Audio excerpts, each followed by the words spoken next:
ನಮಸ್ಕಾರಗಳು ನನ್ನೆಲ್ಲ ಪ್ರೀತಿಯ ವೀಕ್ಷಕರೇ, ಈಯೊಂದು ವಿಡಿಯೋ ಬಂದು ಗೃಹಲಕ್ಷ್ಮಿ ಯೋಜನೆಯ 6ನೇ ಕಂತಿನ ಹಣದ ಬಗ್ಗೆ. ಮಾನ್ಯ ವೀಕ್ಷಕರೇ, ಗೃಹಲಕ್ಷ್ಮಿ ಯೋಜನೆಯ 6ನೇ ಕಂತಿನ ಹಣ ಇನ್ನೂ ಸಹ ಅಧಿಕ ಫಲಾನುಭವಿಗಳಿಗೆ ಬರಲಿಲ್ಲ. ಇದಕ್ಕೆ ಕಾರಣವೆಂದರೆ ಈ ಬಾರಿ ಸರ್ಕಾರವು ಜಿಎಸ್ಟಿ ಪಾವತಿ ಮಾಡುವವರ ಅರ್ಜಿಯನ್ನು ಹಾಗೂ 3 ಮತ್ತು 4ನೇ ಕಂತಿನ ಹಣ ಬರದಿದ್ದವರ ಮರು ಅರ್ಜಿಯನ್ನು ಪರಿಶೀಲಿಸುತ್ತಿದ್ದು, ಇದರ ಸಲುವಾಗಿ ಭವಿಷ್ಯ 6ನೇ ಕಂತಿನ ಹಣ ವಿಳಂಬವಾಗುತ್ತಿರಬಹುದು ಎಂದು ಕೆಲವು ಸರ್ಕಾರಿ ಅಧಿಕಾರಿಗಳಿಂದ ಸಿಗುವ ಮಾಹಿತಿ. ಇವತ್ತು ಮತ್ತು ನಾಳೆಯೊಳಗೆ ಈ ಜಿಲ್ಲೆಗಳಿಗೆ ಗೃಹಲಕ್ಷ್ಮಿ ಯೋಜನೆಯ 6ನೇ ಕಂತಿನ ಹಣ ಜಮೆಯಾಗುತ್ತದೆ ಎಂಬ ಮಾಹಿತಿ ಸಿಕ್ಕಿದೆ. ಜಿಲ್ಲೆಗಳ ಹೆಸರುಗಳು: ಕೋಲಾರ, ರಾಮನಗರ, ಚಿಕ್ಕಮಗಳೂರು, ದಾವಣಗೆರೆ, ಚಿತ್ರದುರ್ಗ, ರಾಯಚೂರು, ಬೆಂಗಳೂರು ಮತ್ತು ಶಿವಮೊಗ್ಗ. ವೀಕ್ಷಕರೇ, ಇನ್ನು ಹೊಸದಾಗಿ ಗೃಹಲಕ್ಷ್ಮಿ ಯೋಜನೆಯ ಅರ್ಜಿ ಸಲ್ಲಿಸುತ್ತಿರುವವರು ದಯವಿಟ್ಟು ನಿಮ್ಮ ಬ್ಯಾಂಕ್ ಖಾತೆಗಳಿಗೆ ಎನ್ಪಿಸಿಐ ಸೀಡಿಂಗ್ ಮಾಡಿಸಿಕೊಳ್ಳಿ.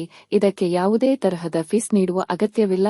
ನೀವು ಜಸ್ಟ್ ನಿಮ್ಮ ಪಾನ್ ಕಾರ್ಡ್, ಆಧಾರ್ ಕಾರ್ಡ್ ಜೊತೆಗೆ ನಿಮ್ಮ ಬ್ಯಾಂಕ್ ಖಾತೆ ಪುಸ್ತಕ ಜೊತೆಗೆ ಆಧಾರ್ ರಿಜಿಸ್ಟರ್ಡ್ ಮೊಬೈಲ್ ನಂಬರ್ ಇದಿಷ್ಟು ತೆಗೆದುಕೊಂಡು ನಿಮ್ಮ ಬ್ಯಾಂಕ್ಗಳಿಗೆ ಹೋಗಿ ಅಲ್ಲಿರುವ ಬ್ಯಾಂಕ್ ಅಧಿಕಾರಿಗಳಿಗೆ ಹೇಳಿದ್ರೆ ಸಾಕು, ಅವರು ಮಾಡಿಕೊಡುವರು.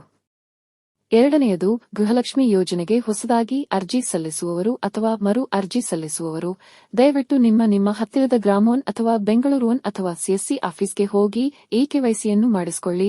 ಇದರ ನಂತರ ಅರ್ಜಿ ಸಲ್ಲಿಸಿ.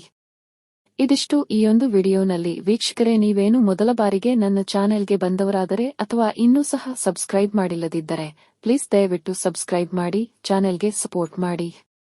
ಧನ್ಯವಾದಗಳು. ಜೈ ಕರ್ನಾಟಕ ಮಾತೆ ಕನ್ನಡಾಂಬೆಗೆ ಜಯವಾಗಲಿ.